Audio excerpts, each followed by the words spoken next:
ध्यान से सुनना, बॉयज एंड गर्ल्स, ठीक है, जितने भी मेरे दोस्त हैं, शुरू में अगर हम थोड़ा सा ध्यान देंगे, चीजों को समझेंगे लॉजिकली, तो आगे गिटार बजाना बहुत आसान हो जाएगा। और मैं शर्त लगा रहा हूँ, अगर आप डेली 10 मिनट भी अगर देते हो अपने गिटार को, तो आप 1 महीने के अंदर अंदर एक सॉन्ग जरूर गा सकते हो अपने गिटार के साथ। सिंपल कॉर्ड्स के साथ आप एक सॉन्ग परफॉर्म कर सकते हो, ठीक है। तो पहले आप इसको सुनो, मैं क्या प्ले करने वाला हूँ। सा रे गा मा पा धा नी सा सा नी धा पा मा गा रे सा। तो ये बेसिकली मैंने इन टोटल 12 साउंड्स निकाल सकता हूँ मैं। देखो यहाँ पर गिटार में टुक टुक टुक टुक टुक, ये टोटल 12 में से मैं एक सार से दोबारा हाई वाले सा पर पहुंचने के लिए ये जो 7 नोट्स मुझे प्ले करने हैं, वो मैंने इन्हीं 12 नोट्स में से मैंने चूज किए हैं कि मैं कौन से नोट्स प्ले करूंगा। तो we need to find out of these 12 notes which is the basics of the music, which are the 7 notes which are the family notes, okay, जिसको हम सरगम बोलते हैं, जिसको हम सुर बोलते हैं, कि आपस में कौन से 7 नोट हैं जिनकी मेलोडी मैच कर रही है, ठीक है। तो उस तो अभी जब आपने समझा कि अगर हम एक ही स्ट्रिंग पर सारेगामा बजाएंगे तो हमें पूरा शिफ्टिंग करना पड़ेगा, यहाँ से स्टार्टिंग से लेके एंड तक, 12th नोट तक हमें इसी में से ही 7 नोट बजाने हैं अपने, correct. So out of the 7 notes अगर वो मुझे प्ले करने हैं ओनली ऑन वन स्ट्रिंग, ठीक है, तो मुझे ऐसे शिफ्टिंग करके जाना पड़ेगा, ठीक है। इस तरह से मैं ये जो 7 नोट है हर स्ट्रिंग पे बजा सकता हूँ। फॉर एग्जाम्पल देखो, अगर मैं यहां से स्टार्ट करता हूँ अपना सा,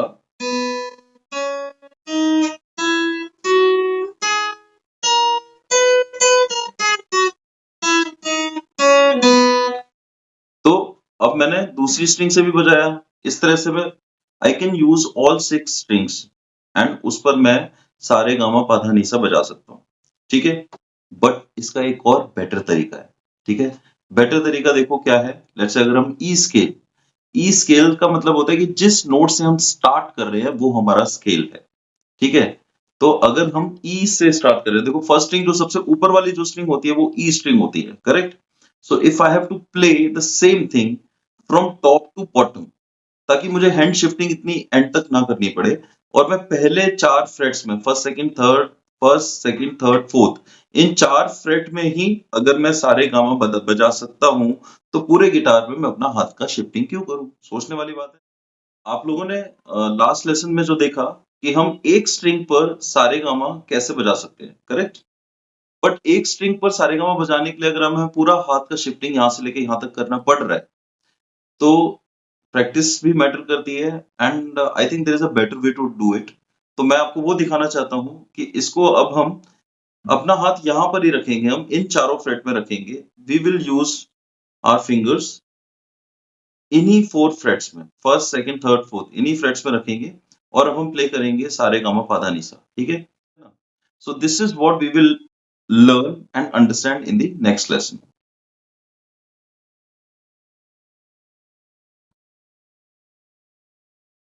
सो गाइस, नाउ हमने ये जो नोट्स यहाँ पर ऐसे प्ले किए, हम उसको इन 4 फ्रेट्स पे भी प्ले कर सकते हैं, first second third and fourth, okay. अब इसमें क्या करना है आपको कि फर्स्ट स्ट्रिंग पर मैं आपको पोजीशन बताऊंगा। 0 का मतलब होता है कि मैं ओपन प्ले कर रहा हूँ। ओपन मतलब कि मैं कोई भी स्ट्रिंग, कोई भी किसी भी जगह पर स्ट्रिंग को प्रेस नहीं कर रहा हूँ, और मैं इसको बिना प्रेस किए बजा रहा हूँ, तो दिस इज 0। लेकिन अगर मैंने उसको फर्स्ट फ्रेट पर लगाया तो this is going to be 1। अगर मैंने सेकंड फ्रेट पर अगर मैंने प्रेस किया तो this is going to be 2। Third fret पे प्रेस किया तो it is going to be 3, and fourth fret पर प्रेस किया तो it is going to be 4। Okay, 1 2 3 4 का मतलब ये भी है कि मेरी finger number 1, finger number 2, finger number 3 and finger number 4, ठीक है। तो first finger will be on first freight, second finger will be on second freight, third finger will be on third freight, fourth finger will be on fourth freight. अब ये कहां पर press करना है, क्या सीक्वेंस में प्रेस करना है, ताकि हमारी सारे गामा की साउंड है, वो अब आप ध्यान से सुनिए। ओके, सो तो बेसिकली क्या है, सा सा रे गा मा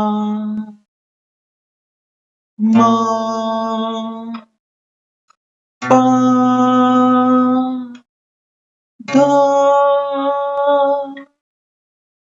धा नी सा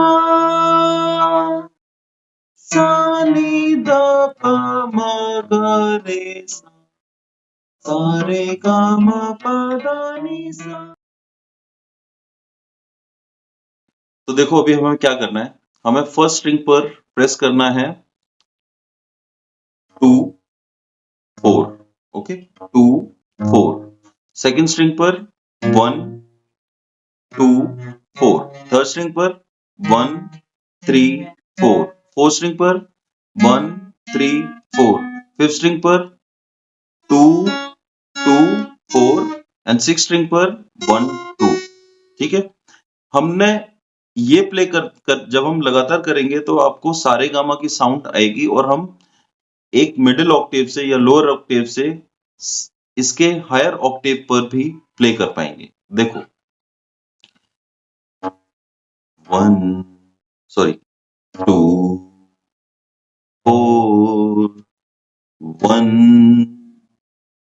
2 4 1 3 4 1 3 4 2 4 1 2 2 1 4 2 4 3 1 4 3 1 4 2 1 4 2 2 4 1 2 4 1 2 4 1 3 4 1 3 4 2 4 1 2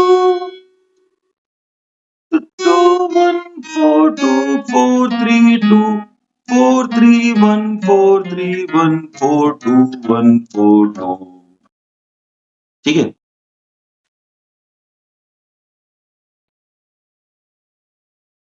तो गाइस इस वीडियो में अब हम देखेंगे कि हमें प्लकिंग कैसे करना है।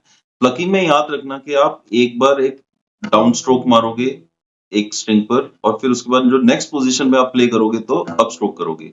फॉर एग्जांपल अगर मैं फर्स्ट स्ट्रिंग को बजाता हूं पोजीशन नंबर 2 एंड 4 पे, तो पहले मैं 2 बजाऊंगा तो 2 के साथ डाउन स्ट्रोक होगा और 4 बजाऊंगा तो 4 के साथ अप स्ट्रोक होगा। तो देखिए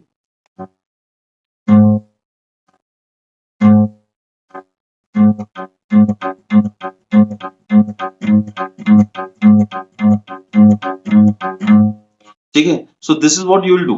ठीक है, अब जब नीचे वाली स्ट्रिंग्स पे जाओगे तो सेम ही चीज करनी है आपको। एक बार डाउन स्ट्रोक आ गया तो next sound should be coming from the up stroke, एक बार अप स्ट्रोक आ गया तो next sound should be coming from the down stroke. ठीक है, तो देखो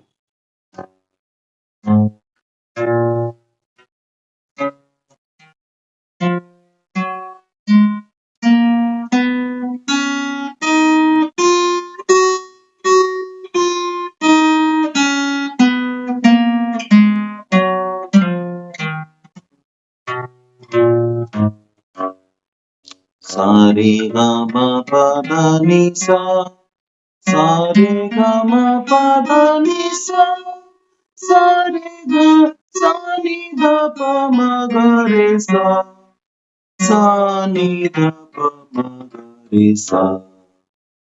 okay, so this is how simple it is. तो इससे देखो आप जब ये गाते गाते भी करोगे और इसके साथ अगर हम आप गाने की भी कोशिश करोगे तो आपके वोकल्स भी इंप्रूव होंगे और साथ के साथ गिटार की प्रैक्टिस भी होगी और एक रिदम भी बनेगा, टाइमिंग भी बनेगी। ठीक है, so this practice is very important for your finger strength, this practice is very important for rhythm, this practice is very important for correct plucking. तो मेरे कुछ दोस्त पूछ रहे हैं कि सर हम शुरुआत कैसे करें, प्रैक्टिस कैसे शुरू करें। तो जैसा कि मैंने आपको बताया कि आपको 10 मिनट का प्रैक्टिस सेशन करना है डेली, ओनली 10 मिनट्स, 10 मिनट से ज्यादा नहीं चाहिए हमें। 10 मिनट का एक तरह से समझ लो जॉब करना है या टास्क करना है, फॉर्मेलिटी करनी है, फॉर्मेलिटी खत्म करो और उसके बाद गिटार को साइड में रख दो, अपने जिंदगी के नॉर्मल काम करते रहो। लेकिन वो जो 10 मिनट है उसमें आपको क्या करना है वो आप ध्यान से देखिए। देखो पहले आपको एटलीस्ट 10 टाइम्स ये प्रैक्टिस करना है, ठीक है, विच इज 2 4 1 2 4 1 3 4 1 3 4 2 4 1 2, फिर उसके बाद 2 1 4 2 4 3 1 4 3 1 4 2 1 4 2। ये आपको 10 टाइम्स प्रैक्टिस करना है जिसमें आपको 4 से 5 मिनट लगेंगे, ठीक है। फिर उसके बाद आपको हर कॉर्ड को ऐसे प्रैक्टिस करना है, टक टक टक टक टक टक टक टक। बेसिकली टाइमिंग सेम रखनी है ऐसे, टक।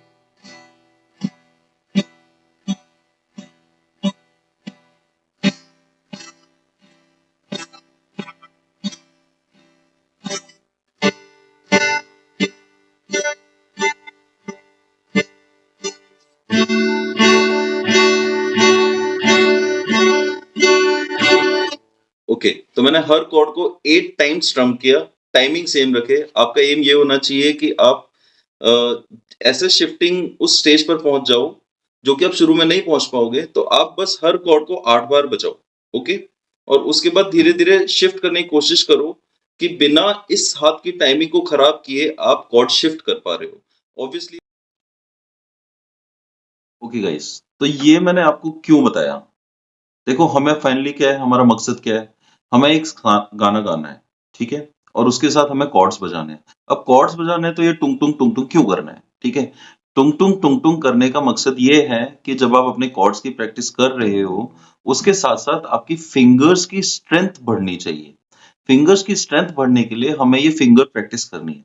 और जब हम फिंगर प्रैक्टिस कर ही रहे हैं तो एक्चुअली देखा जाए तो हम कुछ भी बजा सकते हैं, 1 2 3 4 ऐसे ऐसे हम कुछ भी प्ले कर सकते हैं। लेकिन जब हम प्ले कर ही रहे हैं तो हम क्यों ना एक ऐसी चीज प्रैक्टिस करें जिसके लिए हमें बाद में हेल्प हो जाएगी लीड भी प्ले करने में, okay. So I am trying to combine two practices together for you. One is your chord practice and second is your lead practice. Lead practice का मेन मकसद है हमारी उंगलियों को स्ट्रेंथ देना। उंगलियों में स्ट्रेंथ आएगी तो हमारी कॉर्ड की प्रैक्टिस, कॉर्ड की जो पोजीशनिंग है वो अच्छी होगी और कॉर्ड्स का शिफ्टिंग आसान हो जाएगा, ठीक है। तो इसलिए ये दोनों एक्सरसाइज हमें बहुत जरूरी करनी है। तो पहली एक्सरसाइज जैसा कि मैंने आपको बताया, it is going to be 2 4 1 2 4 1 3 4 1 3 4 2 4 1 2 2। फिर उसके बाद इसको रिवर्स में भी करना है, 2 1 4 2 4 3 1 4 3 1 4 2 1 4 2। ऐसे आपको याद भी हो जाएगा, तो एक नोटबुक में आप लिख लीजिए इस चीज को और उसके बाद उस नोटबुक को देख के आप प्रैक्टिस कीजिए, ठीक है। इसके बाद then next practice would be कि आपको कॉर्ड्स पे क्या प्रैक्टिस करना है, ठीक है। तो आपको कॉर्ड्स जो प्रैक्टिस करने होंगे वो बहुत ही सिंपल होंगे, which is E minor and then C then G and D, ठीक है। वैसे तो आप चाहें तो नेट पर आप ई माइनर सी जी डी, तो अब हमें ये ध्यान में रखना है कि टाइमिंग क्यों इंपॉर्टेंट है। कोई भी सॉन्ग, कोई भी गाना सुर और ताल दोनों से मिलाकर बनाया जाता है। ताल का मतलब होता है टाइमिंग, सुर का मतलब होता है हमारा पिच, ओके। तो लेट्स से अगर हम ई माइनर सी जी डी ये चारों कॉर्ड को हम प्रैक्टिस करेंगे तो टाइमिंग का मतलब क्या है। टाइमिंग का मतलब ये है कि मेरा हर स्ट्रम, एवरी स्ट्रम, उसके बीच का जो गैप है वो सेम रहना चाहिए। जैसे टक टक टक टक टक टक टक टक टक टक टक टक टक टक टक टक। तो जैसे जैसे घड़ी चलती है ना सेकंड्स के हिसाब से, टक टक टक टक, वैसे ही यहां पर भी हमें अपने इस हाथ को चलाना है उस घड़ी के टाइमिंग के हिसाब से, टक टक टक टक। तो जब आप इसी तरह से करोगे और आप देखो ये चार कॉर्ड्स को प्ले करोगे और टक टक टक टक टाइमिंग के साथ प्ले करोगे तो आप कोई भी गाना गा सकते हो। फॉर एग्जाम्पल, ये इश्क है तो क्या, ये रूह का लिबास है, ये दर्द है तो क्या, ये इश्क की तलाश है, फना किया मुझे ये चाहने की आस ने, तरह तरह शिकस्त ही हुआ। तो आपने देखा मैंने टक टक टक टक टाइमिंग सेम रखी, 4 कॉर्ड बजाए, 4 कॉर्ड मैंने रट लिए। कितना इजी है गिटार बजाना दोस्तों, प्लीज आप सीखिए। एक हॉबी तो ऐसी बनाइए जो आपके साथ रहने वाली है जिंदगी भर। सो प्लीज फॉलो दी सुर, फॉलो दी टाइमिंग। सुर यहां से आएगा जो पोजीशन आप याद कर लोगे, टाइमिंग। तो गाइस अब मैं आपको कुछ इंपॉर्टेंट चीजें बताता हूँ जो हमारी लेसन प्लान में होंगी और हम किस तरह से आगे बढ़ेंगे। देखो मैंने आपको क्या बोला है कि हमें स्ट्रेट अवे कॉर्ड्स पे जाना है। कॉर्ड्स में हमें कौन सी कॉर्ड सीखनी है, ई माइनर कॉर्ड सीखनी है, सी सीखनी है और डी सीखनी है। ओके, ये सारी कॉर्ड्स अगर हमें सीखनी है तो उनकी पोजीशन हमें पता होनी चाहिए।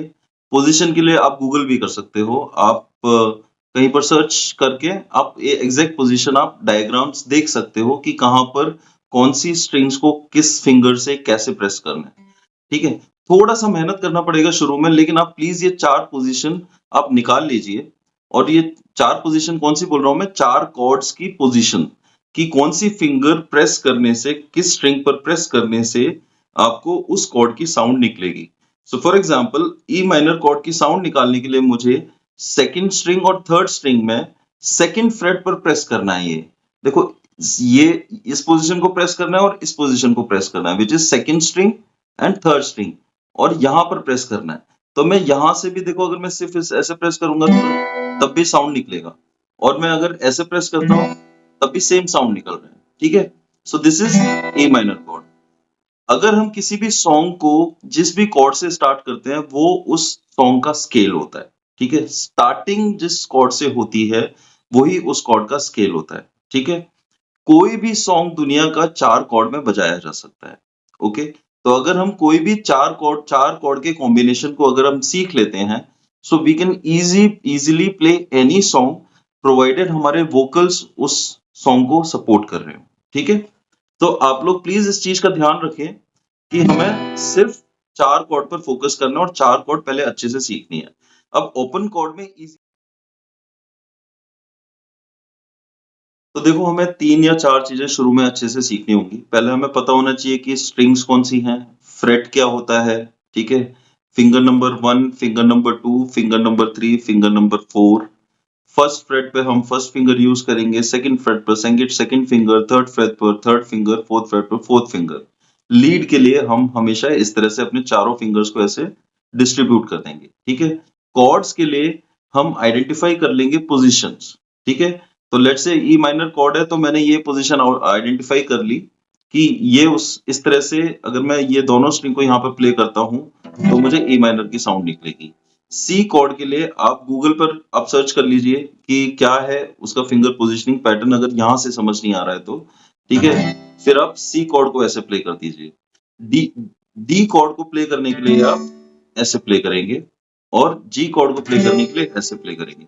These are the 4 simple chords. एक बार आप अच्छे से डायग्राम्स को देख लें, गूगल इमेजेस में जाके आप सर्च करें ई माइनर का डायग्राम, जी का डायग्राम, डी का डायग्राम और सी का डायग्राम, और उस डायग्राम को सामने रख कर आप ये कॉर्ड्स को प्ले करें तो आपको फिंगर पोजीशन पता चल जाएगी। एक बार अगर आपको पोजीशन पता चल गई और आपने रट ली, फिर क्या है, फिर तो आपको बस उनको रखना है फिंगर्स को और प्रैक्टिस करते रहना है। ठीक है, so this is how you will learn these 4 chords. ठीक है, अब आगे हमें क्या करना है कि जब आपको ये फिंगर पोजीशन पता चल गई तो आपको अब अगली चीज पर आता है। जैसे हम म्यूजिक का बोलते हैं कि सुर और ताल, तो आपको ताल समझना है। ताल का मतलब होता है टाइमिंग। टाइमिंग का मतलब होता है कि किसी भी स्ट्रम या किसी भी बीट, 2 बीट के बीच का जो टाइम है वो सेम रहना चाहिए पूरे गाने में। ठीक है, तो फॉर एग्जाम्पल ऐसे 1 2 3 4, 1 2। तो ऑब्वियसली वो आपको पहले दिन में इतनी अच्छे से शिफ्टिंग नहीं हो पाएगी, तो आप क्या करो, शुरू में ऐसे करो, इसको 8 बार बजाओ, 1 2 3 4 5 6 7 8, 1 2 3 4 5 6 7 8। अब आराम से आप हाथ को शिफ्ट करो, दूसरी कॉर्ड पे लेके जाओ। लेट्स से मैं सी कॉर्ड प्ले कर रहा हूँ, अब यहाँ पर भी आप 8 टाइम्स प्ले करो। फिर उसके बाद आराम से हाथ को लेके जाओ और यहाँ पर भी 8 टाइम्स आप जी को प्रैक्टिस करो और फिर यहाँ पर डी को। इस तरह से आपको E minor, C, G, D चारों कॉर्ड्स को डेली 4 से 5 बार प्रैक्टिस करना है, ज्यादा नहीं, which will again take 5 minutes. तो पहले 5 मिनट आप फिंगर स्ट्रेंथनिंग पर फोकस कर रहे हो और सारे गामा बजा रहे हो इस तरह से सारे, ठीक है। और उसके बाद जो दूसरे 5 मिनट है उसमें आप ये 4 कॉर्ड्स को आप प्रैक्टिस करने की कोशिश कर रहे हो और इनकी पोजीशन को आप रटने की कोशिश कर रहे हो, ठीक है। फिर उसके बाद धीरे धीरे आपकी प्रैक्टिस में हम इम्प्रोवाइज करने की कोशिश करेंगे। आप लोग मुझे फीडबैक देते रहना, मैं आपको बताऊंगा आगे क्या करना है। Okay, so all the best guys, and let's do something constructive in GL Exclusive. Thank you.